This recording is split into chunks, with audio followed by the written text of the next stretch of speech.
All right, what's up, fellas? Let's get right into it. It's freaking Thursday. It's a great time to be alive. Got a fresh haircut, feeling good. Little legs are still cooked from the Chicago Marathon and that milk mile the other night, but we're recovering. We feel good. And we got a, I'll tell you what really makes me feel good. We got a huge slate of football this weekend, starting tonight. We got Thursday night football, Steelers and Bengals. We'll be joined by Tyler Moody. I got my afternoon Stella Blue. Got our dude wipes to clean up our messes, which, let's be honest, we always need. And excited to get into it and make some money.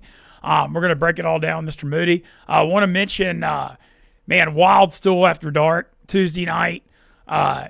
We had the Milk Mile Challenge where we had 26 people run miles for the Chicago Marathon.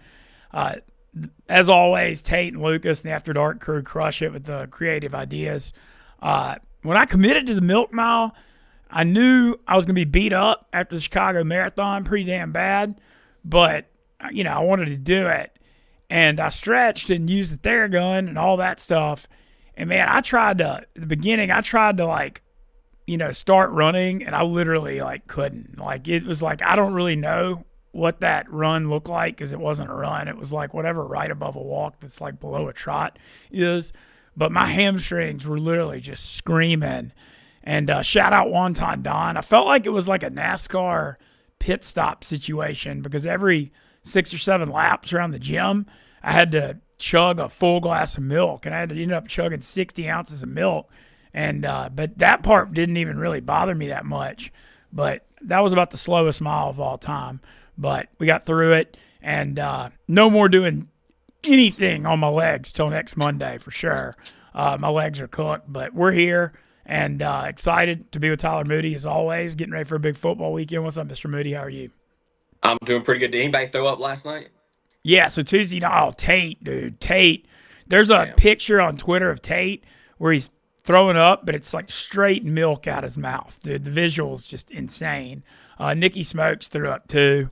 I actually did okay. They made me chug. Usually everybody was going to do 48 ounces of milk. I had to do 60 ounces of milk because I went behind Liam Blutman, who literally hadn't drank milk since he was 11. Like, I felt bad for Blutman. Like, you Kind get of messed told, up, to be honest. like, we all have something we like really can't stand, and milk's his thing. Like, I felt bad for him because if somebody told me I had to eat like a tub of mushrooms because I can't eat, don't like eating mushrooms, I couldn't do it. I'm serious. They disgust me. And despite whatever that look was. But so anyway, but we got through it. That was a wild scene though. Like Wonton Don run the Theragun on me, and I was literally howling, and it was a very genuine howl because Yeah, it those, was. those audio clips were pretty hilarious. I did see the video of you getting Theragun down, and you were screaming like a yeah, you were screaming. Dude, I'm still, like I said, no more stuff on my legs till next Monday. I started the Tuesday, though, with the plant. We're all stronger on this planet because our Planet Fitness gym in the office. And I started the weightlifting journey on Tuesday. And I can lift upper without using my legs. And so I'm doing that right after the show. But Moody, let's get into it. We got a lot of stuff to touch on. Let's start with the MLB playoffs, where Tyler Moody Okay. continues to shine as he always does. And DraftKings has 25% boosts on every game. So that's pretty cool if you do like prop parlays. But I texted Moody yesterday and I was like, hey, man, you got to pick on this Blue Jays Mariners. And you're like, dude, Blue Jays got to get one. So I rode the Blue Jays plus like $1.10 last night, and they came out and put on a show to cut the Yes, they lead, did. cut the Seattle lead to 2-1. I feel like Vladimir Guerrero has just gone crazy in these playoffs. Well, he's been one of the best hitters in baseball the last 2 years. He had a down season or two, and people were starting to doubt him. They were like, should the Blue Jays trade Vladimir Guerrero at some point? Should they give him a long-term contract? Is he worth the amount of money that he's asking for? All these questions were surrounding Vlad. He's worth, as in my opinion, he is one of the best hitters in the game. There's no way I could make a list of the top 5 hitters in baseball, and Vladimir Guerrero wouldn't be in my top 5. It's just so glad. I'm personally just so glad to see him living up to the moment here in the postseason, carrying the Blue Jays. We'll see if it's enough to get them into the World Series. But I mean, 4 for 4 last night. Had another homer. He walked. He was on base all 5 times. Scored 3 of their 13 runs. And I mean, he is the leader of this team. He's the heart and soul, no doubt about it. And I'm really happy for him personally. I'm honestly cheering for the Blue Jays in this series because I'm such a big fan of Vladimir Guerrero. Plays the game the right way and just always shows up for his team. You don't hear any BS out of him, any stuff like that. He's a legitimate ball player, and he's living up to it right now. And I I would love to see him play in the World Series and have a great World Series. It would be awesome to see. I've never remembered a situation in sports where I've so closely thought like I was watching his dad play when I was seeing the son. Mm-hmm. I mean, his batting stance is the same. He has the same name. Like it's like, it's very similar skill set. I mean, it's like crazy. Yep. Like I've never. It's like his twin 20 years later. Yeah, his dad's quads were a lot bigger. That's the only His thing. dad had a That's one. stronger arm in right field too. His dad had the His dad strongest had arm. his dad had an absolute cannon. Vladdy, not as good of a fielder as his dad was, for sure, at least from that perspective. But the things that his dad would do, and Vlad's a great low ball hitter as well. He'll go and dig one out. Like, he's got a really good swing in the bottom of the zone, even out of the zone. His dad would go get him out of the damn dirt, though. I mean, it was insane to see some of the pitches he would swing at. Both of them could cover the plate very well. Vlad is a more complete hitter than his dad is, though, without question. His dad had more pop. He hit a little bit more home runs, and maybe at some point in Vlad's career, we'll see the 50 homer season or something. But Vlad is a better overall hitter than his dad. But you're right. It is cool to see his son living up to the name. All right. Well, Chad, as always, far away, especially gambling related, because we're about to go through the Major League Baseball playoffs. Thursday night NFL. We're going through college football Saturday and NFL Sunday, so we're hitting it hard. We've still been doing pretty good. Man, had a shot at a huge parlay Monday night, missed about 19 yards in that. I thought I had a shot at a little Wednesday night, little Conference USA game last night, but it got away from me in the fourth quarter. On an 11-1, but we're drawing them up for tonight. We're going to keep the parlays coming because the people love. Well, the people. Let's be honest. Winning. Bear Bryant said it best, Moody. Winning is the deodorant for everything. And I've popped a couple of these 28 and 30-1s. I've been hot with them, and so it's amazing what the Twitter engagement. And you've seen it with your home run props. Whenever you get hot, people are just riding it, and so people are like on my ass to post them earlier, which I actually did today for once. And, the people want to know. And so let's start with Steelers-Bengals Thursday Night Football, because I have a lot. You know how NFL is? Like, sometimes you have, like, real strong opinions on games, and a lot of times you're just like, I really don't know. Man, I've had a strong read on this game since I saw the matchup. And I'm on the side that nobody's on. I like the Bengals tonight. Steelers are 5.5-point favorite in Cincinnati. I thought Flacco looked all right last week in Green Bay. But the main reason I'm on the Bengals is I've seen this Mike Tomlin deal for 20 years. And the Pittsburgh Steelers are one of the best underdogs in sports on the road. But no man knows how to blow a road game against a bad team as a favorite better than Tomlin. He's done it for like 20 straight years. There's always one Steeler game where you're like, how the hell did they lose this? Tonight is that game. Division game on the road. We saw the Giants get the Eagles in a similar spot last Thursday night. The Bengals and Steelers hate each other. It's one of those AFC. I mean, we all remember the famous playoff game in 2015. And this is a spot where I went through it and analyzed it. I looked at all the rankings defensively. Steelers have the 27th ranked pass defense. It's not good. And I think that Flacco will be good enough with Jamar Chase and the Steeler killer, T. Higgins. Higgins' career stats against Pittsburgh are insane. He averages like 87 yards a game. He always cooks them because the Steelers try to key on Chase. And I just got a feeling that this is the Steelers game where like they're in great control of that division right now with Baltimore falling off and the Burrow injury and Cleveland always rebuilding. But this is that Steelers trap game. I feel it. I see it. Bengals plus 5.5. Bengals plus 180 money line. I'm going out on a limb here, and I'm on both. And as far as parlay for the game, I released it earlier tonight. DraftKings, always check. Look, I say this all the time about DraftKings. Man, we're in an era right now Well, there's never been a time to be like better to be like a guy that like just enjoys betting the games for fun with low risk, with the no sweat bets and the boosts. It's so fun. And tonight they have a no sweat bet on the Steelers Bengals, which means you can place your parlay, and if you lose, you just get it back as a bet. So it's literally like, here's a free bet. So I went ahead and drew mine up. I went with a 4-legger, Bengals money line, Flacco over 280, T. Higgins over 80, and a touchdown at 33-1. Free shot. You got to love the no sweats. I do them all the time for baseball as well. I am glad that you have a strong opinion on this game because I genuinely don't. I do agree with you that the Bengals have a great shot to win this game. Divisional game, they're at home. It just Home underdog.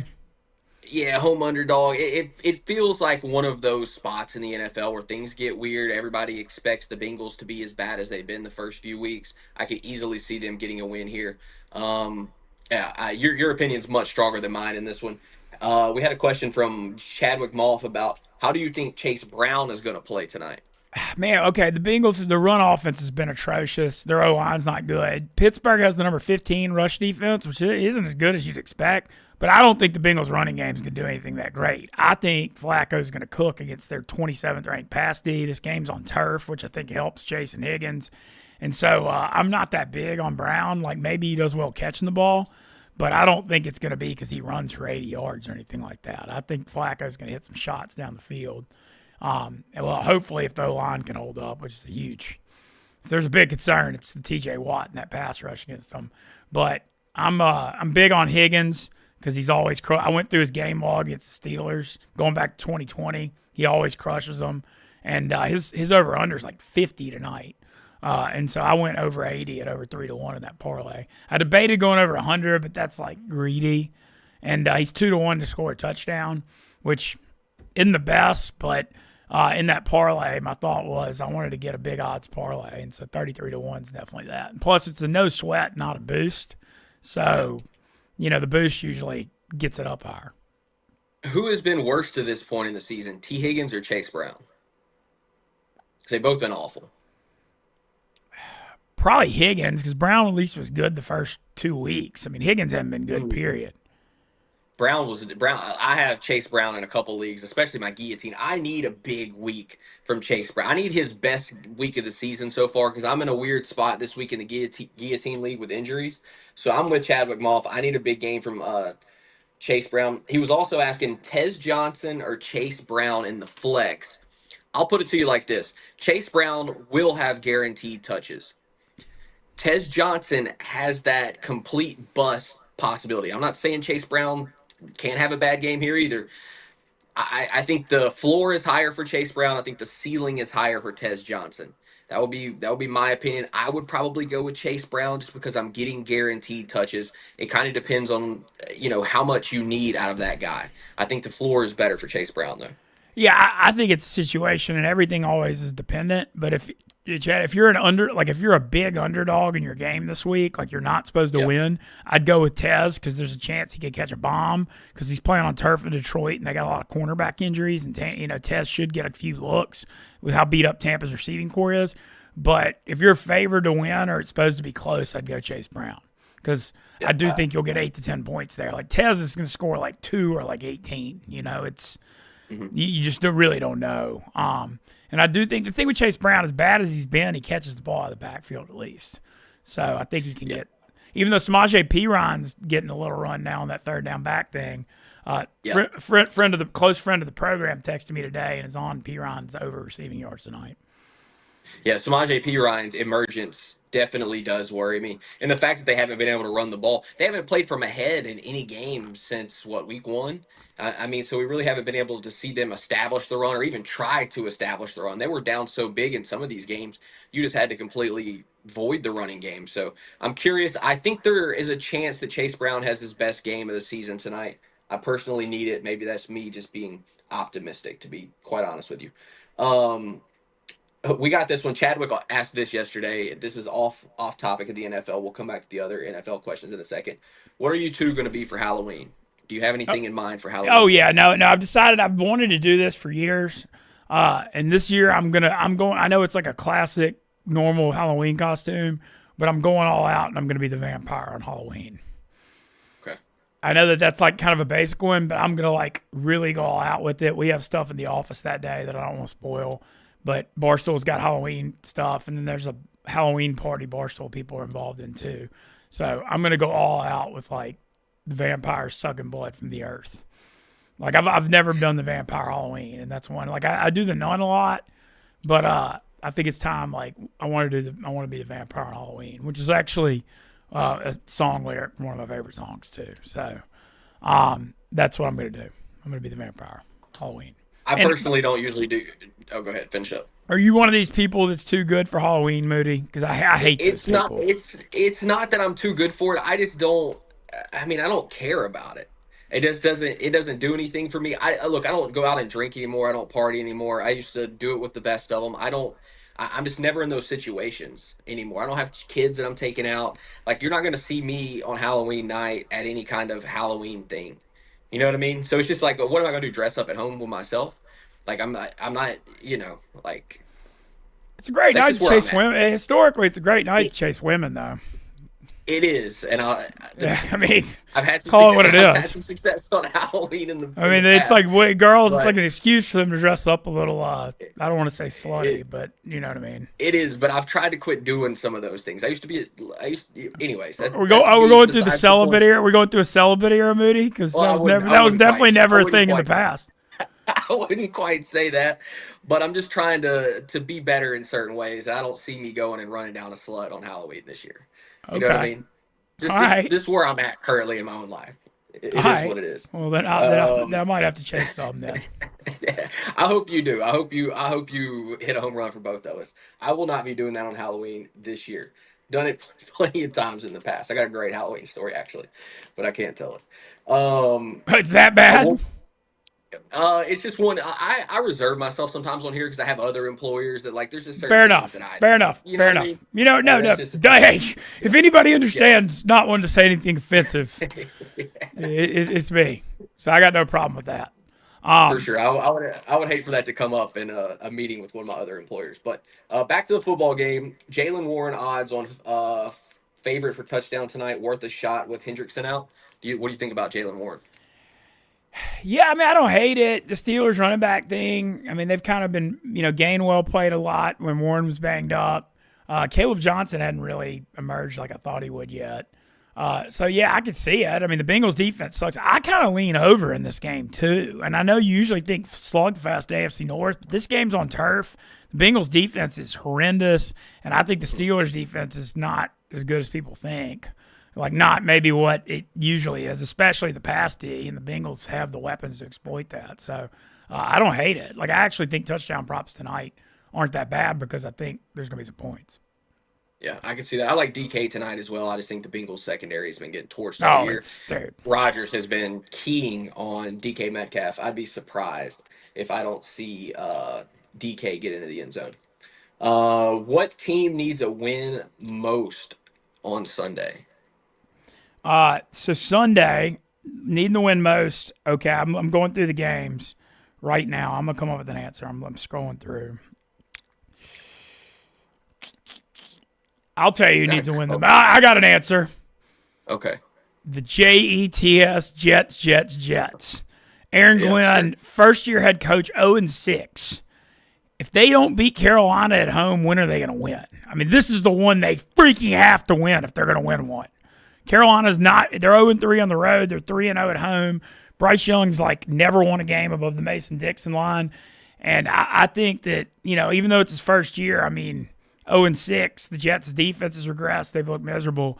They need one more than anybody. I mean, if they're not, and if they don't get this one, when will they? Yeah, I would agree with that. I would throw two teams from Texas out there. The Cowboys, you don't want to fall to 2-4-1. I think you're it's in a really bad spot, especially because you lose to Washington. They go to 4-3. We know how good Philly is. I think that takes the Cowboys into a really bad situation. Even trying to run down the wild card, I think look, I know it's early in the season, but trying to run down Philadelphia to win this division feels tough for the Cowboys if they start out at 2-4-1. And then I would say the Texans. This is a team that a lot of people thought were playoff bound. If they fall to 2-4, they're coming off a bye week. If they fall to 2-4, which this is a very losable game for them against Seattle on the road, if Yeah, they it's a fall to tough two one. and four with the way that the rest of that division is playing, that's a bad loss or a bad spot to be in. So I think the Texans and Cowboys, two of the teams most desperate for wins this week. Okay. Let's hit the MLB picks for tonight for you, Moody, and then we're going to get Okay. into college, and then we'll run through NFL Sunday. We got a lot to get to. And like Okay. I said, Chad, any picks you got, anything you got, fire away. We'll hit them all. All right, MLB tonight, 5:08 first pitch right after this. Dodgers up 2-0, going back home. Brewers in the same spot the Blue Jays are in last night. Like total, I mean, you're literally deader than fried chicken if you lose this game. Yeah. Glass now, who's really good, going for the Dodgers. Aaron Ashby going for the Brewers. Dodgers a pretty stout favorite at -164, over under 8. What you got? I love the Dodgers here. I mean, I can't see them lose because Aaron Ashby has not been great so far in the postseason. Glass now, when you're comparing these two, Glass now is the better pitcher. I'm not saying he'll be perfect tonight. I do think the Brewers are going to work him a little bit. Walks is something to pay attention to in this game for Glass now. If he can be in the strike zone and not give up walks, I think the Dodgers win this game very easily. But I do lean the Dodgers. I love Teoscar Hernandez to get one tonight. Okay. Anytime he's facing a lefty, he's someone that I'm willing to bet on to hit a home run against a left-hander. So I like Teoscar Hernandez home run tonight, and then I could even see you taking the alternate or just taking the -1.5 with the Yeah, Dodgers it's in this game. plus 129 is a pretty good price. Look, if Glass now comes out and he's himself, like I don't see Ashby shutting down the Dodgers. Maybe I'll be proven wrong. Look, it's baseball, anything can happen. I think there's a couple good right-handed bats in that Dodgers lineup, especially led by Mookie Betts and Teoscar Hernandez, that should have good nights tonight. I like the Dodgers. It sucks to pick the Dodgers, but they keep proving me right whenever I do pick them. So I think the Brewers. This is a must-win. You can't fall down 3-0 in this series. I just think it's a tough ass spot. Too many arms for the Dodgers. They just keep running out stud after stud. Yamamoto the other night was sensational with the splitter. I told you that would be the factor pitch in the game. He was tremendous. The Dodgers won once again. Tonight it's all about fastball location for Tyler Glasnow. And so Glass now, you said you worry about his control a little bit. I worry about his control. It is something with him. I mean, he's got incredible stuff. He's got some of my favorite stuff in the MLB. I'm a huge Tyler Glasnow fan. I actually hate that he went to the Dodgers, but it is one way that he could lose this game essentially. Either the Brewers get on the fastball or he gives up some walks and that spirals into a bad inning. I don't necessarily think that's going to happen, but it's the best path to victory for the Brewers. All right, well, I could see. I'm throwing together a Moody parlay as we speak because we got this 25% boost. I've got Glass now 3 walks, homer by Teoscar Hernandez, and Dodgers -1.5. 3 legs are already 26-1. I need a 4th leg because it's the boost. On that same game. Yeah, the boost you got to do a 4-leg parlay. I think Mookie Betts gets a hit. Okay, let me go to that. Batter props. Hits. Is Ohtani due for a home run, says Grant Wagner? Ohtani hitting 136 in his career. And the fact they're still crushing in the postseason when they're the best player in the world is doing that shows you how good the Dodgers are. Betts is -265 to get a hit. I mean, I'll put it in. I agree. You think? I mean, okay, so you think I've already got a really long shot parlay, so add what's Mookie's total bases over 1.5? That's going to probably be closer to -135. Yeah, over 1.5 is -103. Oh, that's even better than I thought. I think if you're looking for closer to even money, that's probably the lane. All right, I'm in. All right, with the boost, we got a plus 5250 bomb here. And people want to know, they always give me crap about what I'm putting on these. I'm putting $5 on this, boys. We're putting $5 on it, 52.5 to 1. We got Hernandez homer, Dodgers -1.5, 3 walks for Glass now, and then 2 total bases from Mookie Betts. I'm in. Yeah, $5. My biggest concern there is maybe Glass now doesn't walk 3, but it is, if you're looking, that's what's adding so much value. Yeah, you know what I mean? Well, two was -140 and 3 was like plus a ton. So yeah, I mean there you go. Look, man, when I do these bombs, we got the boost. You gotta go long. So $5 bet. $5 bets in plus 52.50. The Moody. We will not call this my parlay. All the baseball's all Moody's brain. But I'm in. And then the late game tonight, I think you have to like the over. Max Scherzer, I know he's one of the greatest pitchers to ever play the game, but he's not the same guy that he once was.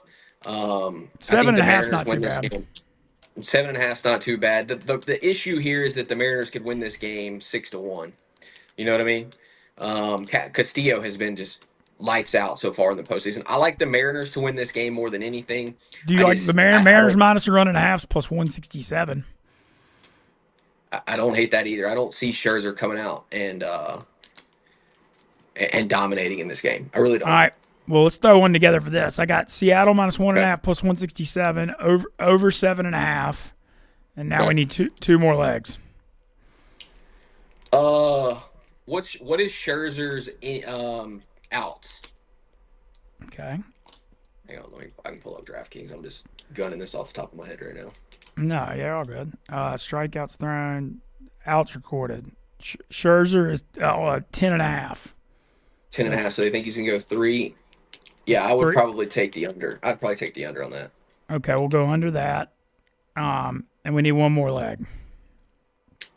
We need somebody on the Blue Jays to do good because the odds on this are crappy. Somebody on the Blue Jays to do good. I mean, I feel like right now Vlad is going to be just numbers are going to be. I think he plus gets 377 homer total bases. He's 1.5. Luis Castillo in his career not great against the Blue Jays necessarily. I'll tell you who's been hitting the shit out of the baseball is Nathan Lucas. You could take him just to get a hit. I think he could come up with a hit in this game. I think he'll probably be around even money, if not plus. He's minus 193 to get a hit. Minus 193. Wow. Let me see what his total bases are. Yeah, he's not a dude that hits a lot of extra base hits. I think I would just take the one hit and kind of lock that in. Okay. So Nathan Lucas? I don't even know that guy. Spelled like Luke's. Lukes.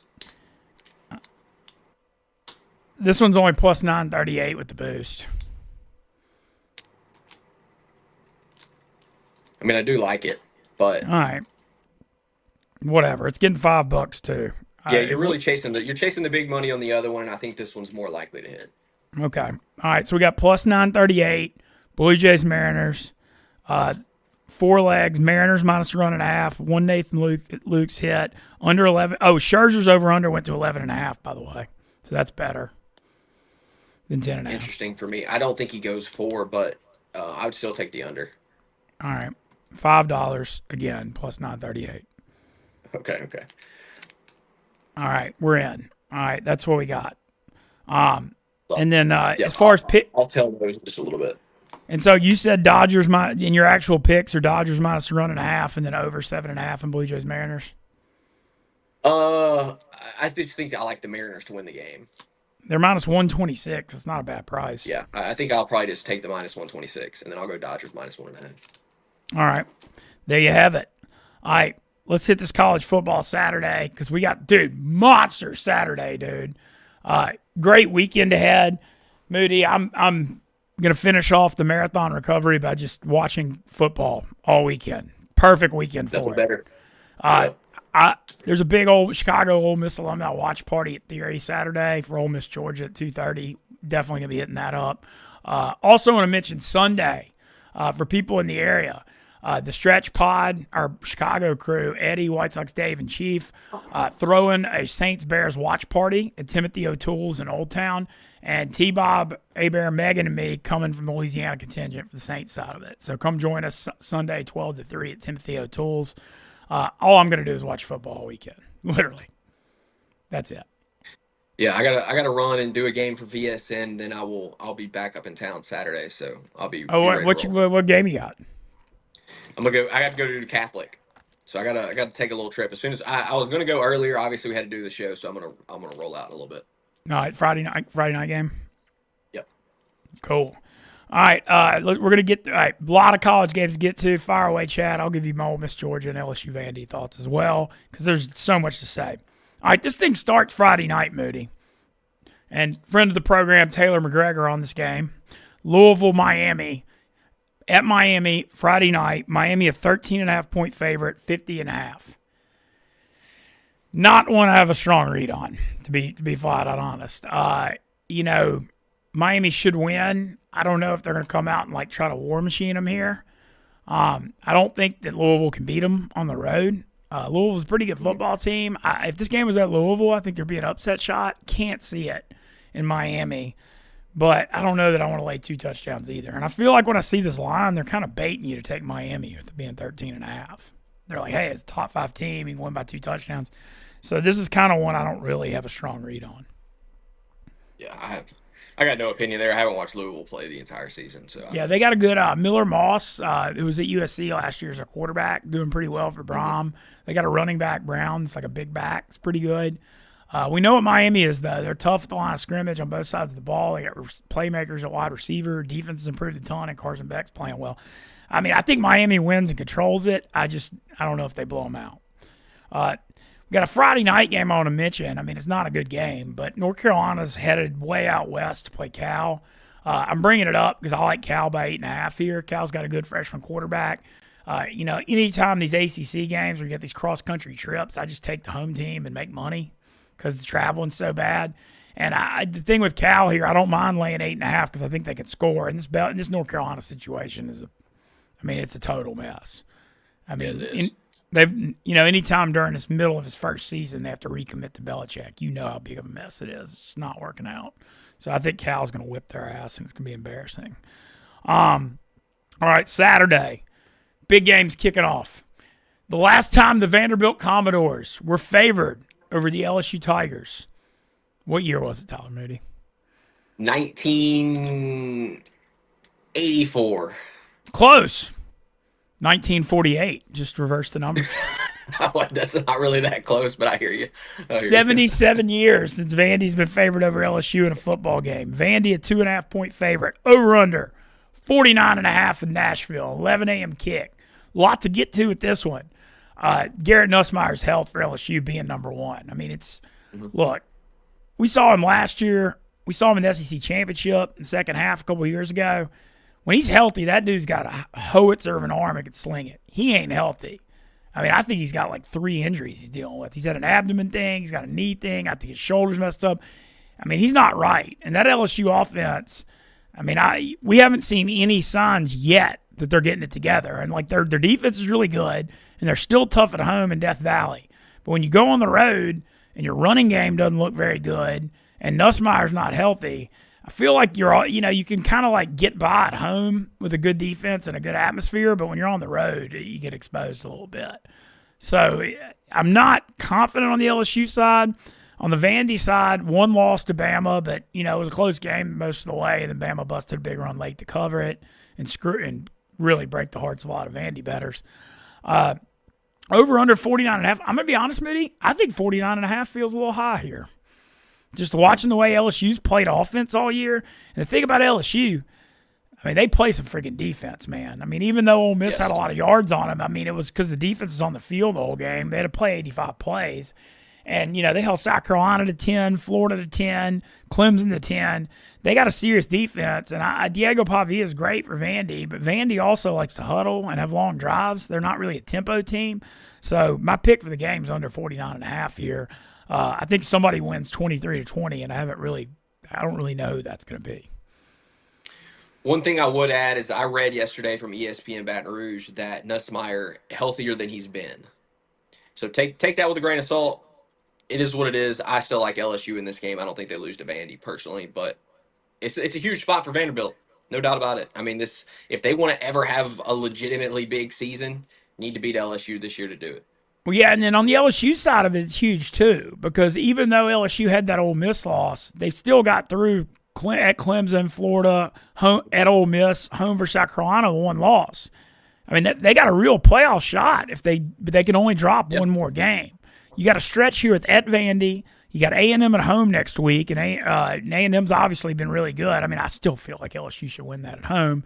And then you got road trips to Bama and then at Oklahoma at the end of the year.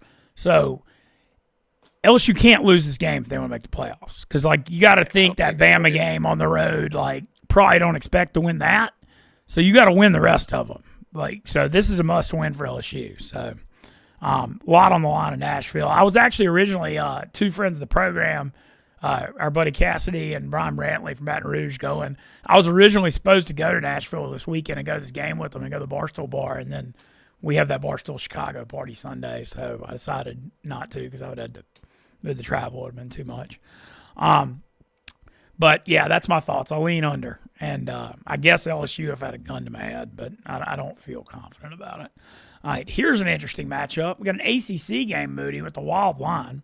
Georgia Tech, number 12 team in the country, the Ramblin' Wreck, the Hell of Engineers, led by Haynes King. 1.5-point underdog at Duke. Interesting. Duke laying points here to Georgia Tech. Duke started out, they had the really bad second half at home against Illinois, got blown out. Got beat at Tulane, but Duke's been playing well lately.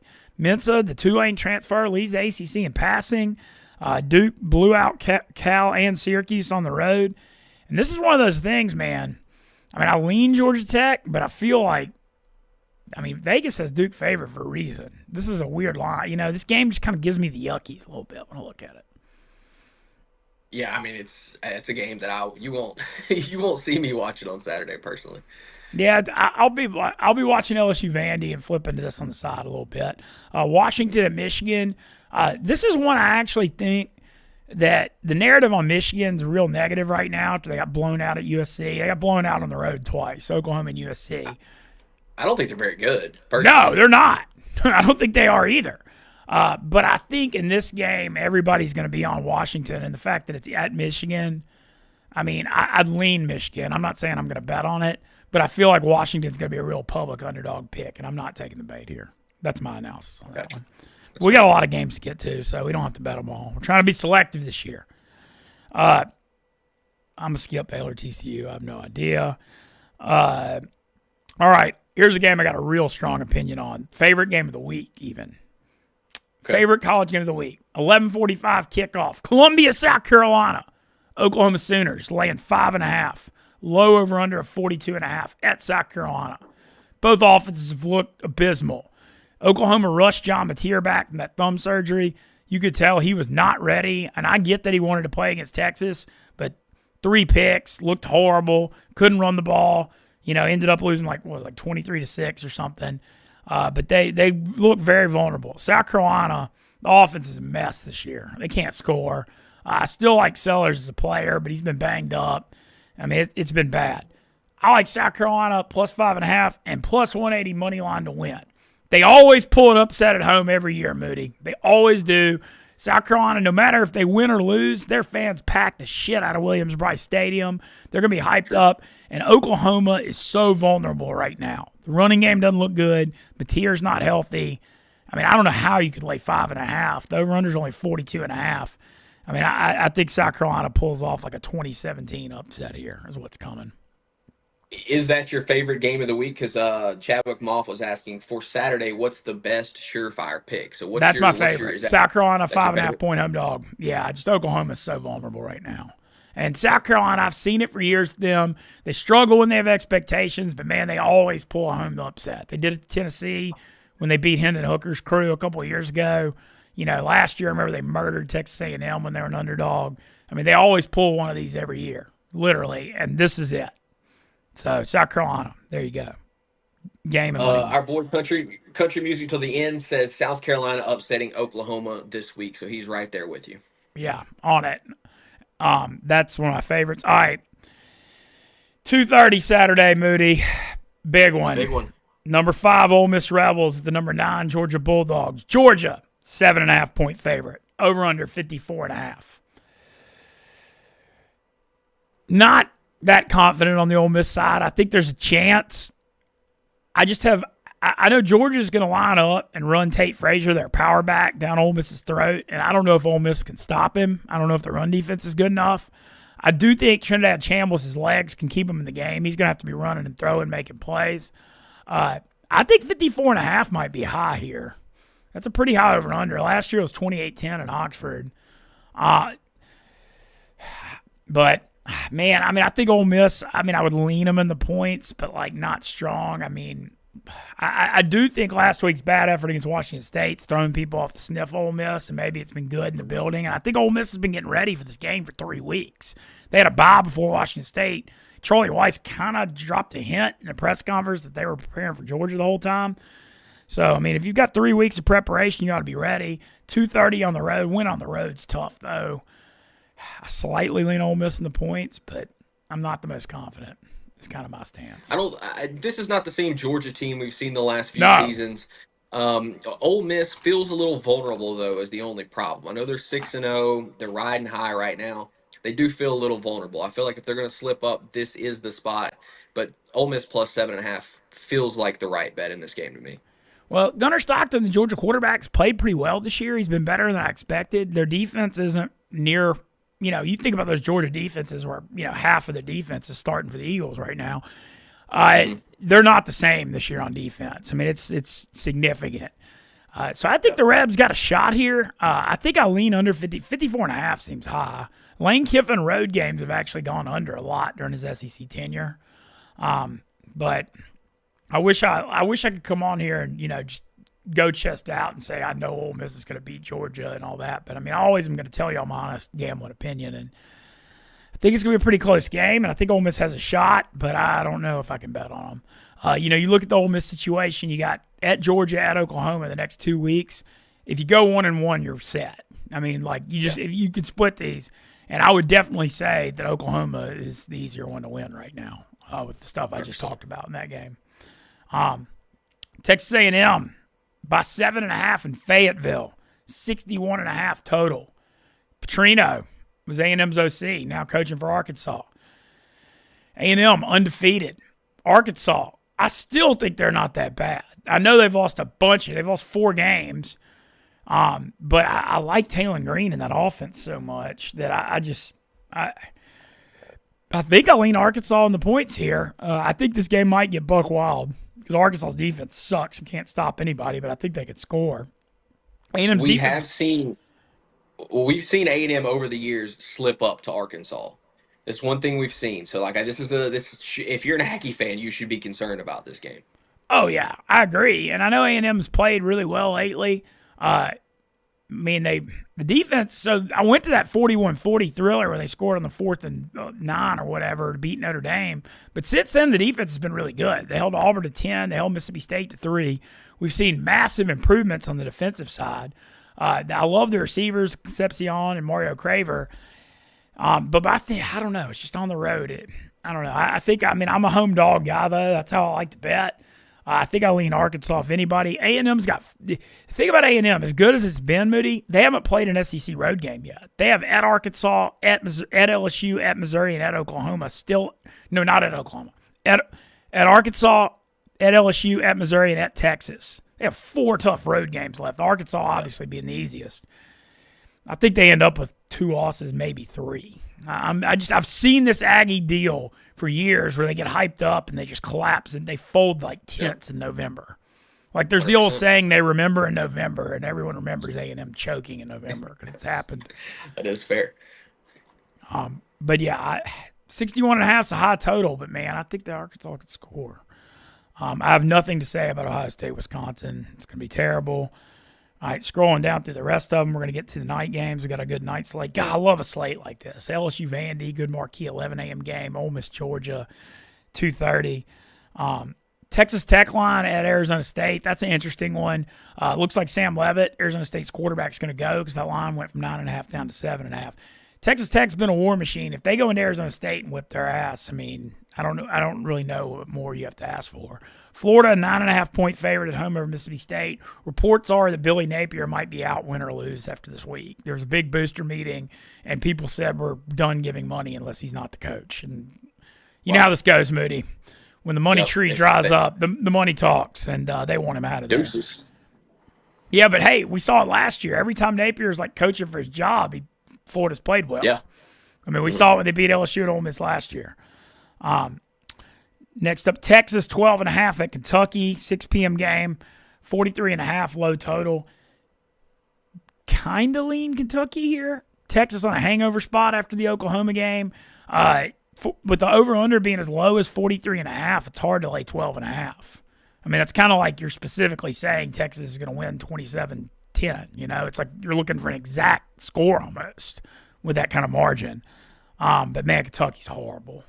They're bad. Yeah. So I'm not sure how much I trust them. But Texas, this is a spot they could screw it up. They're on the road. I kind of think it's the opposite of that. I think this is a get-right spot where they start to build some momentum down the stretch, actually. That's my opinion. I'm actually commenting on Maryland UCLA, which is weird because UCLA, like, all of a sudden, their offense is good. I mean, scoring 42 or whatever against Penn State, and they crushed Michigan State on the road last week. The reason I'm commenting on this game is I like over 51.5 a lot. Maryland's offense is good with Malik Washington, the freshman quarterback. They can't stop anybody. They lost a shootout against Nebraska at home. I think UCLA's offense is actually good now and improved with the play calling. And so I'm on over 51.5. That's the only reason I mentioned that game is because I have a pick. All right, night slate. We got two whoppers, Moody. USC at Notre Dame. Over under 60.5. Jaden Mavia, the USC quarterback, has been balling. USC beat the shit out of Michigan in a game we were all over last week. USC was my play of the week. Only a 2.5-point favorite. I couldn't believe that line. Notre Dame, strong power ranking still. 2 losses, but both the top 5 teams by 3 and 1. Lost to Miami week 1, lost to A&M on that 4th down. I mean, still a good football team in my opinion. Defense has improved. Defense was horrible first few weeks, but they kind of hadn't played anybody. I mean, well, I say that. Defense played well at Arkansas and Sam Pittman's last game. They beat them like 56-13. This is an interesting one. I just don't know. But USC is one of these teams that I just like them so much more at home than on the road with all the travel. But damn, 9.5's a lot. I mean, I might take a shot here at USC plus 260 money line, like not expecting them to win, but it's just such a good price. Like I could see maybe they could win. It wouldn't like shock me that much, but I don't know. That's kind of what I have no clue, to be honest with you. I haven't Tennessee, watched too much. Third Saturday in October, Tennessee, Alabama in Tuscaloosa. Bama 8.5, over under 58.5. Kind of like the Crimson Tide here, Moody. I know Tennessee's good, have to. but I think Tennessee is really good at home. This one's on the road. Bama has shown me a lot the last 3 weeks. You go on the road, you beat Georgia, you beat Vandy at home, and then you go on the road and you beat Missouri. I'm talking about this college football thing. The winning on the road in conference separates the men from the boys.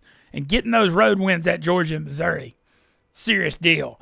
And Tennessee's defense, not very good. Terrible. I'm watching that Georgia game. They were getting absolutely torched. I think Simpson's going to do the exact same thing to them that Georgia did, if not worse. Yeah, I could see over 58.5 here even. Because Tennessee just runs such high tempo and pace, so it lends to over games. But I like Bama. I think they win by 2 touchdowns. I think it's Bama teams. Yep. I think Bama's the best team in the SEC right now too. That's my strongest opinion in college football on Saturdays. Bama handles business at home. Yeah. I feel like there's 3 road games where it's like you want to take the underdogs on the road, but you probably shouldn't in Ole Miss, USC, and Tennessee. They're kind of all similar lines and spots. Missouri by 1.5 at Auburn. Man, the hell if I know. Auburn, every time you take them, they never win. Their offense sucks. Freeze is actually starting to come under fire here in year 3 because there's been no improvement. Missouri has a way of like pulling out these kind of games too, maybe in an ugly way, but I still don't want to lay 1.5 on the road at Auburn. So I just gave y'all a long roundabout speech with no info, basically. That's what happened. And then Utah minus 3.5 at BYU in the Holy War. Best rivalry name in college football, in my opinion. Holy War, it's great. Yeah, it's a great name. It's a great name. Sort of lean BYU just as 3.5-point home dog, just because they're home dog in a rivalry game. That's all I got. I don't have like a strong thing there. Well, Chadwick Moff has a strong opinion. He says Utah beats BYU. They will be playing Texas Tech in the Big 12 championship. Yeah, Utah, they've been really good except for that Texas Tech game when they got undressed on the field at home and one of the most hyped up games in college football. It's an interesting line at BYU laying 3.5. BYU's got a good home field. Not the strongest read. And I got one more I want to mention. People are going to think I'm crazy. We got a game out west. Palo Alto, California. There'll probably be 3,000 people in the stands when the Florida State Seminoles trot out onto the tall grass of Stanford in an ACC conference game somehow with a 10:30 Eastern start for Florida State at Stanford. Why am I bringing this game up? Who possibly cares? Florida State lost at home to Pitt, lost at Virginia. Stanford's one of the worst teams in college football. I'll tell you why I bring this up. There's a chance here that Stanford could win this game. And I know I sound crazy. Is Stanford good? Hell no. But Florida State could quit. They've got that in their DNA. You saw it last year when they went 2-10 or whatever. They just lost at home to Pitt and at Virginia. There's a chance this out west trip, they're over it with this 10:30 Eastern start. So I'm telling you, it's a crazy call, but that Stanford plus 625 long shot money line call. I may throw it in some parlays. That's a wild one. They might lose 41-3. I mean, they suck, but there's a chance Florida State just quits. And that's all I'm going on. It has nothing to do with Stanford being anything. I do like Florida State's quarterback. I feel like he's a gamer. The rest of the No, team he quit. is. He's a gamer. He's a gamer. Well, hopefully Stanford, they were known for this back when they were good. They grow out that grass, and they have like taller grass to slow down these speed teams. Slow them down. Yeah, I can see Yeah, that. so hopefully they're growing out that tall grass in Palo Alto. Chat, fire away if you got any more questions. We're going to move on to NFL Sunday. I love this show, by the way. I love the Thursday show. Talking ball with Moody is always my favorite. It's the best. All right. No, 100%. Hey, I just love talking ball. You know me. All the other stuff doesn't really matter to me. The content stuff, I could care less. I like ball, brother. Yeah, I love talking gambling and DraftKings sports too. All right, we got a London game. Real fun one here too. Big thing up in the air. We don't know if Puka Nacua can play on Sunday. Say it one more time. I'm good. I've never heard. We have been watching Puka play football for what 3 years now, 3+. And Mintz, I've never heard him say it correct one time. Yeah, well, I try. Give usually me just call him Puka. I'm good. I'm just gonna call him. We're just gonna call him Puka. Y'all know who I'm talking Puka about. Nacua. Okay, there you go. Rams by 3, 44.5. Jacksonville does have a good history in these London games, the London Jaguars. It's hard to give an exact read on this game until we know if Puka plays or not, because he's literally the best receiver in the NFL, and that affects so much.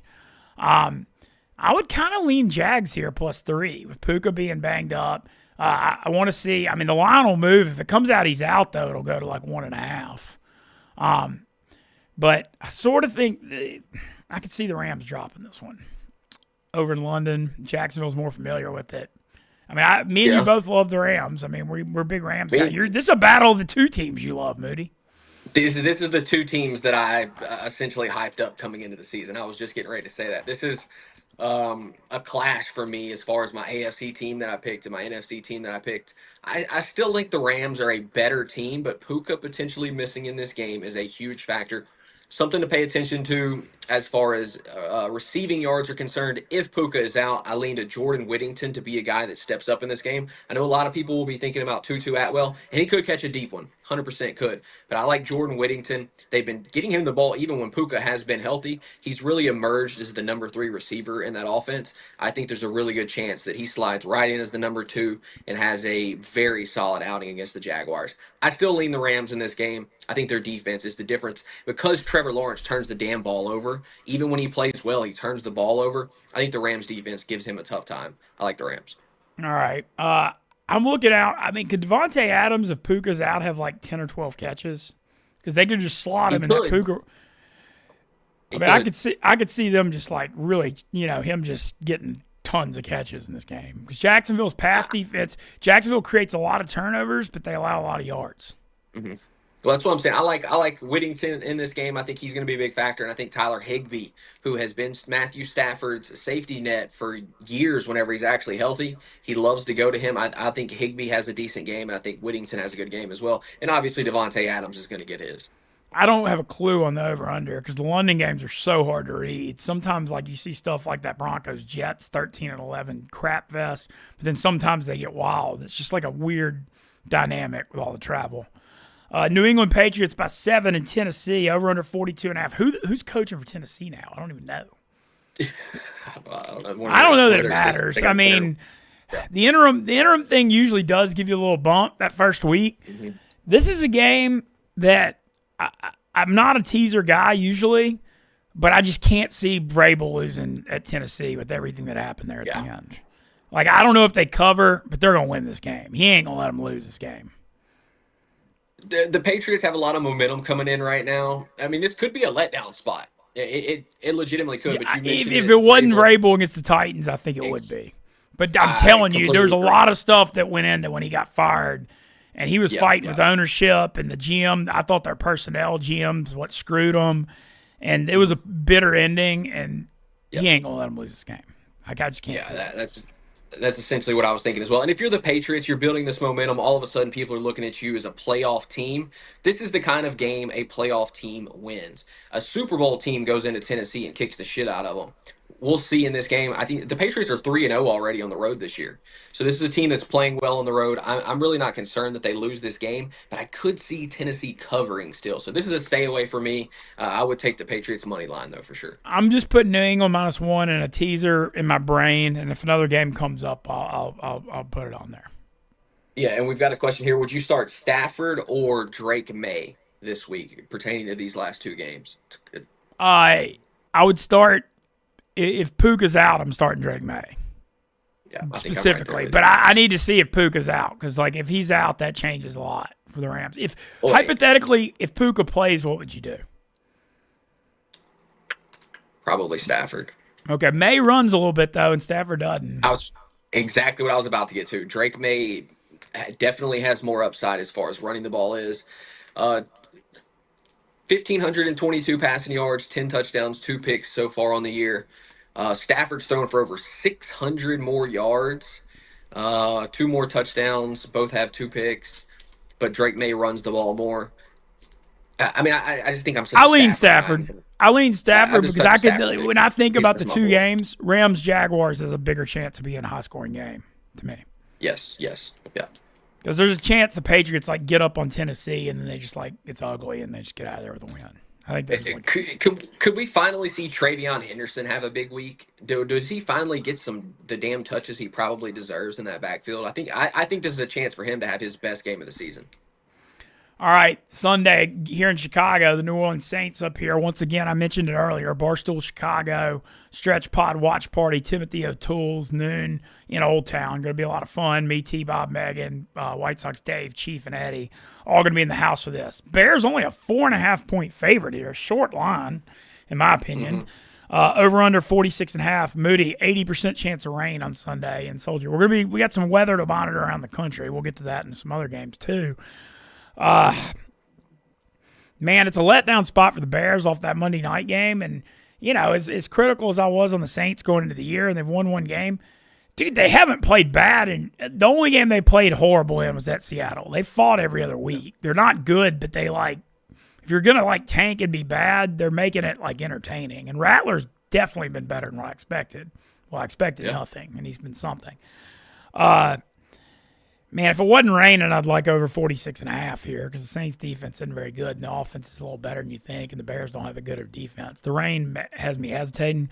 I'll tell you one guy to keep an eye on, though. I've got a prop thought on this game that I'm going to talk about. And it's not up yet. But whatever Kendre Miller's rushing yards come up, get on it because he's been looking good for the Saints, and no man hates Dennis Allen more than Kendre Miller. Him and Dennis Allen feuded for a few years. Allen wanted him off the team. Allen's the Bears' defensive coordinator. Bears' run defense isn't good. I think Miller could have 50 or 60 yards in this game and maybe get in the end zone. That's my prop thought. Yeah, I can see that. I feel like Vegas is begging people to take Chicago in this game. I Four and know. a half feels a little. It just feels fishy. This is probably not one that I'm going to be on, but I would be on the Saints. I think if I was in this game, just because it feels like Vegas is saying, "Please take Chicago." I don't know. It feels a little too low. I would love if the Saints, look, being at the Chicago watch party, look, I'm not going to sugarcoat it. The year's 2025, so this is a memory from 19 years ago. And you think, yeah, Ben, you should be over that. That's a different lifetime. You're 23 or 42-year-old old man now. But how I was treated and the Saints fans were treated in that NFC Championship game in the snow in 2006, right after Katrina, it would still put a huge smile on my face to beat the Bears. And I love all the Bears fans in the office. I love living in Chicago, but I'm not going to forget how we were treated at that game. And so they got a little heartbreak on the payback end from that 19 years later. I would be greatly amused because it was not pleasant how we were treated. I think the Bears kick a field goal to win this game. I think they win by like 3. All right, Raiders at Chiefs. Chiefs 11.5, 45.5. Moody, the return of Rashee Rice. We've been waiting like patience on a monument for him to come back because we have him in our huge buy-in fantasy league. I'm excited to have him back, and I'm curious when they post his receptions over under, and I'm sure it'll probably be high, but I think they're going to feed him. They've been waiting on him to come back. I'm trying to look up there. I don't see any props up yet, but I think that you're going to see him get the ball early and often, try to get him back in rhythm. The Chiefs know they've been missing him, and now they got him and Worthy. And Mahomes is playing well. This offense could get cooking. I don't know that I trust him. You think they're going to kill him? Kansas City's about to beat the piss out of the Raiders. I don't think there's – look, the Raiders are not going to be able to run the ball efficiently in this game. Kansas City's been shutting down pretty much everybody in the run game. They have one of the best defenses in the NFL still. They now have all their weapons back. Like, this is a come out, show off all the weapons, get to 4-3, get over 500, take care of business against a hated rival. I understand 12.5 is a lot of points. I love Kansas City to cover that 12.5. I think this is a spot where you could alternate 21 or something. Like, I legitimately think Kansas City beats the brakes off the Raiders on Sunday. All right, there you have it. All right, I got some thoughts on this next one. Eagles 1.5 point favorite against the Vikings. Carson Wentz suiting up to start against the Eagles. Wild how it cycles, isn't it? What a league. Over 40, under 43.5. I got thoughts here. I think the wrong team's favored in this football game. Minnesota off a bye, off that London win. I don't like what I'm seeing out of Philly right now. That effort was atrocious at New York, getting blown out on Thursday night. And they blew that Denver game the week before. I know they're 4-2, but they look vulnerable. Like something just doesn't feel right. And if I know anything about the Minnesota Vikings, they're usually pretty tough at home. I know that they had that horrible loss to the Falcons at home when McCarthy was playing hurt with the ankle thing when they couldn't score. But this reeks of a Vikings win at home to me. I don't know that I trust Carson Wentz here. I understand it's against his old team. I get that. This Eagles defense, even though they are a little beat up, they're still really stout. And I like the under more than anything in this game. I like under 43.5. That's my favorite play because I think the Vikings defense is pretty good as well. As you mentioned, it doesn't feel like the Eagles offense is clicking. If anything, I'm taking under 43.5. I really don't trust the Vikings. I don't.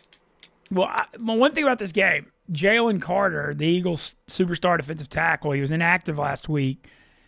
I don't know what his status is for this week yet. If he plays, it's like worth 2 or 3 points on the spread because we've seen him miss 2 games this year for the Eagles. He got ejected before that Cowboys game started with that whole incident on Thursday night, and he was out last week against the Giants.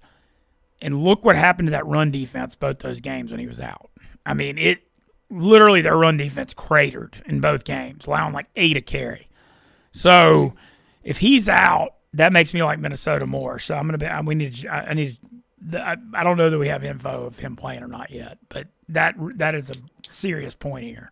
And that's why you watch Wake Up Mintzy breakdowns, because we get to the defensive tackles that matter in the game. Who else is doing that? All right. I'll check on it. I got boards back here. All right, well, Moody checks on that. We're checking on Jalen Carter's status. We're going to finish running through these games. Chat, fire away if you got any questions on games. And we got 5 minutes till first pitch in this Dodgers Brewers. All right, next game, strongest gambling play of the week in the NFL. Miami Dolphins traveling to Cleveland. Cleveland 2.5, over under 37.5. 50-mile-an-hour winds in Cleveland Sunday. Love that. Don't walk, run to the window at DraftKings to take Cleveland here. Yes. Cleveland's defensive line is going to dominate Miami's crappy O-line. Miami's run defense sucks. Quinshon Judkins is going to cook and run. They're just going to give it to him like 30 times. He's going to run it down their throat. And Tua in 50-mile-an-hour winds without Tyreek Hill. I mean, against that defensive front, which is one of the best in football, is going to be bad. It's going to be real bad. This is my favorite game of the week, without question. I love the Browns here. They're gonna just their defense is gonna play well. Obviously, on the fantasy football pod, I said that Quinshon Judkins is going over 140 and 2 scores in this game. I love Quinshon Judkins in this contest. I think the Browns are going to run the football, play good defense. There is no other path to victory for them the rest of the season. I think Dylan Gabriel will be decent. I don't think he's great, but I think he can run an offense against a defense like Miami's. And the most important thing is, can he turn around and hand the ball to their star? Yes, he can. Quinshon Judkins having a huge game here. This is the moment where everybody's gonna be like, "Damn, Quinshon Judkins is the real deal." Love the Browns. Love Judkins. Got him in the end zone. 2+. I got a funnier prop too. If you want to go deep on this game, whatever Dylan Gabriel's pass attempts are, go under. He might throw like 13 balls. They're just gonna run every. Yeah, and he's He somehow threw 52 passes at Pittsburgh last week. Like, how are you going to win when that's, he's a rookie? But they're just going to run it down their throats. And the way Miami's going to adjust to this wind is everything's going to be short. It's going to be all screens. They're going to throw to Achane. But it's going to be rough. By the way, Jalen Carter back at practice. Okay. Well, I like Minnesota less now. And Jordan Mason less. But love Cleveland. Favorite game of the week, too. Really like them. All right, New York Giants +7 at Denver. Jackson Dart looked great on Thursday night. So did Scatterbo. Look, I want to see Dart do well. He's an Ole Miss guy. He's been super impressive so far. This game, if he pulls this one off, he's shown me something. This is a welcome to the NFL rookie situation against his Denver defense. And look out for Evan Ingram, former Giant, had a good game last week. Finally, kind of think he's a little sneaky prop guy. But I like Denver here. I think Denver wins like pretty easily. I think Dart does. I love Denver here too. I just think this defense is too good. It's just look, I get it. Scatabo and Dart, they got all this swag, all this hype. They look good. This is on the road, a team that's 0-3 on the road, going to Denver, who's got a very good defense and a defense that'll throw different schemes at you, just guys looks. I don't think Dart's ready for this one just yet. If he wins this game, I will be so impressed. Oh, that's what I think too. If he pulls this off, he's like superstar level. This is like such a bad spot. And with no Malik Neighbors, it ain't happening. No, and I'm going to go ahead and mention it. I talked about my theory on the teaser when I had New England -1. I was waiting for a second game. Denver -1's the second game. They ain't losing. Okay, I can see it. Yeah, I think they cover 7 personally. I do too. I like Denver -7. I skipped one game, but we're coming back to it. Carolina by 1.5 at the Jets. Jets. I like the Jets, Moody. If not now, then when? I know it's bad. I know Garrett Wilson's out. I know they're 0-6, but Carolina on the road is horrible. I know they're 3-0 at home, but this is it's the NFL. You got to win one. This is it. I know you and Che were much more. Y'all are heavier on the Jets than I am here. I watched the Cowboys run it down the Jets' throat. We've seen what Rico Dowdle's done the last couple weeks. This is a stay away game for me because I can see the Jets winning, but I don't trust them. I've watched the Jets a lot, unfortunately, and their operation is just bad. The penalties, the stupid shit that they do is really bad. If they don't get that fixed, they're not going to win a game this season. Aaron Glenn may be 1 year and done here because like when you think about it, as bad as the Jets have been through the last few years. They always could stop the run, and they were physical on defense. That was they were always that. They never could score, but they were tough up front in that front seven. And now they can't stop the run. That was the only thing they did well. And now they're horrible at that. Well, if they want to win this game, they better stop the run on Sunday. That's all I know. Yeah, well, it's a tough one to hit some bet on. I like some home dogs this week. Interesting one out west in L.A. Colts at Chargers. Chargers 1.5, 48.5 here. Big measuring stick game for the Colts because I know they've been a great story and they've been really tough at home, but they're also I think they're 4-0 at home. and then they won at Tennessee. They're 1-1. They're 1-1. They won at Tennessee and they almost won that Rams game, and that would have been a huge win. Playing a Chargers team that very beat up, even though we saw Vidal 124 yards, they figured out the running back thing. This is a hard one to pick because the Chargers O-line just being so banged up, man. But I don't know if I'm ready to trust Indy here. What do you think? I don't know that I'm ready to trust Indy here yet either. I think I lean the Chargers. I don't know. We're going to see. Daniel Jones, this is a huge spot. Go beat Justin Herbert on the road. Get your team to 6-1. Prove that Yeah. you're the real deal. No, this is You know a what I this mean? is Like, this is a the Indy wins huge this as a spot. statement. Yep. I I, just I don't. I don't. don't think they're ready for that just yet. Personally. Do you have any opinion on over under 48.5? These Colts games have been getting buck wild. This one's on turf. The game against the Rams was lower scoring though. I just have a hard Yep. time. I mean, even though I love Herbert and the weapons on catching the ball, it's just their line's so bad that it's hard to take over right now. I know the game Yeah. went way over Miami last week. If I'm taking anything in this game, I'm just taking Chargers money line. That's where I'm at.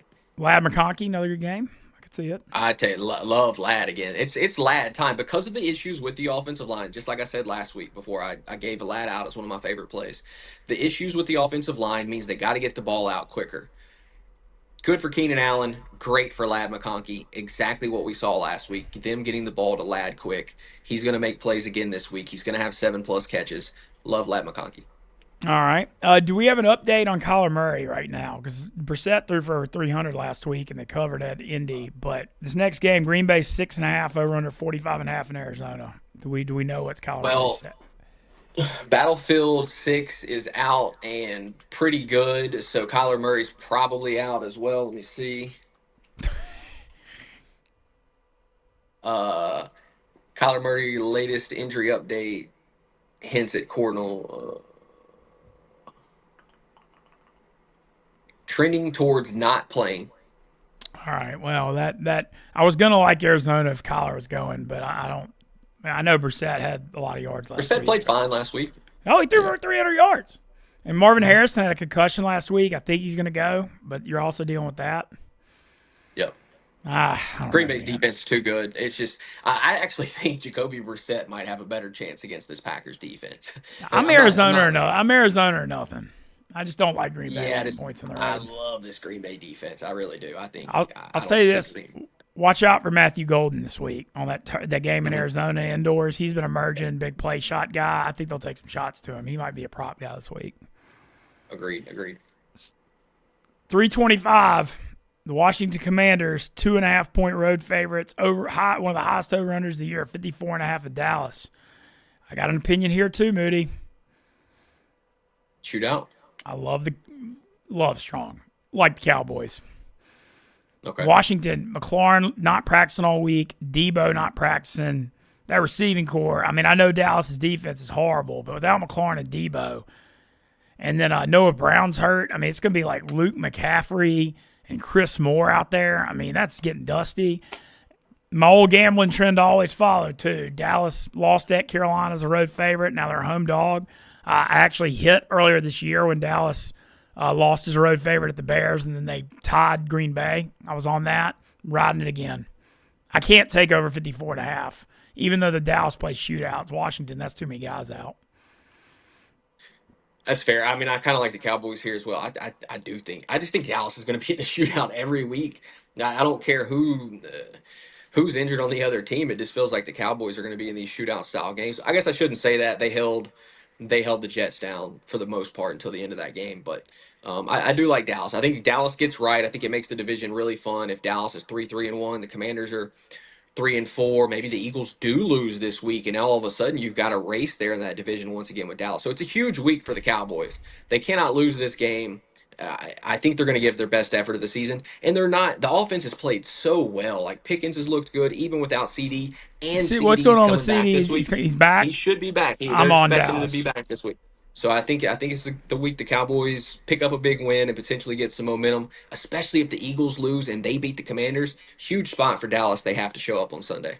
I like Jaden Daniels rushing props this week, too. He's healthy. It's Yes, on me too. turf, and then he needs to run more with the receiving core issues. I think it could be a shootout. I kind of still like over 54.5. All right, Sunday night, real interesting one. Atlanta plus 2.5 at San Francisco, over under 47.5. Falcons off a huge win at home against the Bills.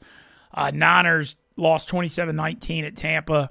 Still just body bags of injuries for the Niners. I know Juwan Jennings Yeah. is back. Hopefully, is Pearsall going to come back this week? I hope It so. doesn't look like he's coming back this week. I saw earlier today in fantasy that he's got like 4 points projected, so it's not looking good. And Kittle's still out, too. Kittle's still out too. And So I then mean, it Ayuk's makes you still out. probably like Atlanta. Probably. I like the under 47.5 is too Yeah. high here. Atlanta plays Mhm. defense. I like their pass rush and their secondary. And the thing with Atlanta, man, their offense is different on that turf. When they're on grass on the road, they're not the same. I like under. Yeah. 47.5 is too high here. My opinion's under. And then we got, good. No, you're good. I mean, I think I lean Atlanta, and I do like the under as well. All right, we got a doubleheader Monday night. Last two games to hit up on. Bucks plus 5.5 at Detroit, 52.5. I actually am going to go a little contrarian here. I like Detroit. I know Tampa's been a great story. They don't have to have this game at all. They're so far out in front in the South, and you're looking at a Tampa team. Mike Evans trying to come back, not sure yet. No Bucky Irving. No stud Ohio State first round receiver. That another name I don't like saying. It's just tough for me. What's his name? I mean, you know who he is. Emeka Egbuka. Yeah, he ain't playing. Yeah. And Godwin's out, so you're maybe without your top three receivers. You're without Bucky. Detroit Evans off. maybe back. Okay, Detroit off a loss. I think you're gonna Detroit. I trust them a lot more at home too. We saw bad efforts in Green Bay and at KC, but they're tough on that turf. I kind of think you have like a game here that Detroit wins by 10-14. That's not a big deal for Tampa at all. Mm-hmm. Like with the situation, that's my thought. This game means more. I think it's really simple with Detroit. Actually, you bet them at home, you fade them on the road. I think they're just one of those teams when they're at home in that dome on the turf. They have so much speed. Like I actually think Jamison Williams could blow up this week against Tampa. That I know Tampa's been playing well, but like that defense still has holes in it. They're going pass to be without defense all the does. receivers. Yeah, like I really I love Detroit in this game. This is probably right up there with Cleveland for me. And I love shout out an NFL for doing the Monday night two games. Love Yeah, it. I like it. Oh, it's the best. Houston +3 at Seattle nightcap. They're doing it this week with their 6 and 9 starts. I like when they do it's the doubleheader. Like instead of staggering them, I like the doubleheader. Over under 41.5. I mean, I kind of think this is a low scoring game. Houston's defense is ferocious. But their offense on the road's been struggling. I know Darnold's been pretty good this year, but my instincts like under here. I think this is a grinding type game. I do too. I like Texans +3.5 and the under. I think the Texans they're coming off a bye. They built a little momentum going into It's a that big bye. game. You mentioned how big that game is. Big game. 2-3 off a bye. Huge game for them. Seattle's a tough place to get a road win though. Monday night. It is. Seattle's 1-2 at home this season. Yeah, and going back the last couple of years, they have like a great road record and a bad home record. It's kind of weird. Yeah. Hey, I still don't think they're an elite team. They've struggled to run the football. They're going to struggle to run the ball in this game for sure, the way the Texans have been stopping the run. So I like the Texans. I think the Texans can win this game outright, personally. Seattle's got a real young offensive line, and that pass rush with Danielle Hunter and Will Anderson's tough. Dude, that Houston defense is so serious, dude. Even when they were 0-3, they looked awesome every week. They just couldn't move the ball. I mean, like having Stingley, Will Anderson, Danielle Hunter. I mean, they got some freaking dudes on that defense, man. D'Amico Ryan's beast defensive coach. I mean, I lean under, and I might go Houston on money line under. I like Houston there. Yep. Did an hour and 20-minute show today. I love it. Talking ball. Hour and 20 minutes. We already got one walk from Glass now in the first inning, so that looks good. Dodgers going to bat right now in the bottom of the first inning. So let's make a little money on that parlay. Let's do it. And, get it. And then once again, sharing the Thursday night parlay, the no sweat that I gave out. Bengals money line, Flacco over 280, T Higgins over 80 a touchdown, 33-1.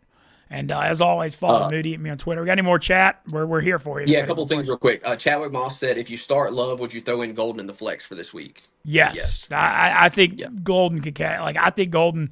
I love those. Golden could catch a 70-yard touchdown in this game. I wouldn't be shocked. Mm-hmm. Yeah, and he's going to keep. I think his volume is going to continue to go up week after week. I think it's a great week for him to really start to when emerge. Watson comes back, it might not be the best for him because they have such similar skill sets. They do have some, but I mean, look, Watson's coming back off an injury that could slow him down a little bit. Yeah, He's been out and they put a first round. and Green Bay draft first round pick too, so they got a lot invested in him. Yeah. Yeah, I think the long-term outlook for Golden is better than Christian Watson. I like Watson still. We'll see what he looks like when he comes back. Final thing, what is our favorite Chinese dish? Oh, Pete, I'm a duck guy. I love like Okay. a good. Is Peking the one they fry? I like when they do the whole presentation with the big ass duck, and they give you the kind of pancakes and the sauce. That's my favorite Chinese dish. Love like a I'm good a lo mein. I'm a lo mein guy. I love lo mein noodles. Easily my favorite. Chicken, beef doesn't matter. I love the lo mein. So your noodles pretty guy. simple one for me. Like I'll tell anytime you I what get else. I got Chinese. one more Yeah. too. The Dan Dan noodles are awesome. I don't know if you ever gone. Have you ever had the Dan Dan noodles where they have like the, not the knife shaved ones, but like the thick ones with the pork, and then you put that hot chili oil on them? That's a dish. You heard it There's a here spot. first. Mincy likes the thick ones. There we go. There's a spot like a block for me that has really good Dan Dan noodles that I've hit up in Greektown. I do love Chinese food. I will say I'm a big See, I'm fan not of as big on it because I feel like when I eat it, I don't feel good. Like I feel like there's like yeah, probably MSG the and stuff in it. But like I love Asian food. Like I love Japanese food and Thai and Vietnamese. Like I love all that stuff. And another Chinese food, you brought it up. Barbecue pork buns. I love the bao buns. Okay. Okay. Yeah. Love the barbecue pork bun. You know what I'm talking about? The bao buns where they put that Thick, pork in it? thick butts. There we go. Yeah, man. I mean, I love those barbecue pork buns. Actually had Who some doesn't, right? the other night. All right, well we got the plus 5250 bomb for the night, Blue Jays Mariners. We got the 33-1 for Bengals Steelers, and hopefully we gave out some winners for you guys. Once again, I mentioned the Barstool Chicago party Sunday. I'll be at the Ole Miss watch party at Theory on Saturday with the Windy City Rebs. It'll be a lot of fun. And Moody, I'm excited to sit on my ass and watch a lot of football this week. No more doing anything on my legs. Maybe next Monday can start jogging a little bit again. But, you know, if there's a time to enjoy some football, we're in the heart of it. We're in October. I can't beat it. I don't see a problem. You're going to be sweating on Saturday, 2:30 Saturday, Ole Miss, Georgia. You're going to be sweating. Also, Otani just triple to lead off the game. Dodgers lead 1-0. Betts followed that up with a double. Oh, wow. He already hit his 2 total bases. Hit that. Good start for the parlay. Wow, well, that's now walk and the Betts double. If Hernandez comes up and hits a bomb, we'll be like almost there. Let's see. They got Will Smith hitting 3-hole today, which is a little surprising for me personally. Teoscar's hitting 6th. What the? That's one of the strangest things I've ever seen. I understand Will Smith swinging it well right now. Does he have Hitting bad 4th, stats hit against Ashby Freeman or something? It doesn't matter. He hits lefties so well. Ashby. He's so young. He couldn't have had enough accumulation of stats for it to even matter. Like that's strange to me to see Teoscar hitting 6-hole. I didn't even check that. That's on me. I assumed he'd be in the 3 spot. That's weird. But either way, let's hope that Ashby's still in the game here in a few batters and Teoscar just blows this thing open early. I love it. All right, well, thank y'all. Love the chat. Feel like we covered a lot of ground today. Shout out Stella Blue and Dude Wipes, and let's make some money on Thursday Night Football. Be well, boys.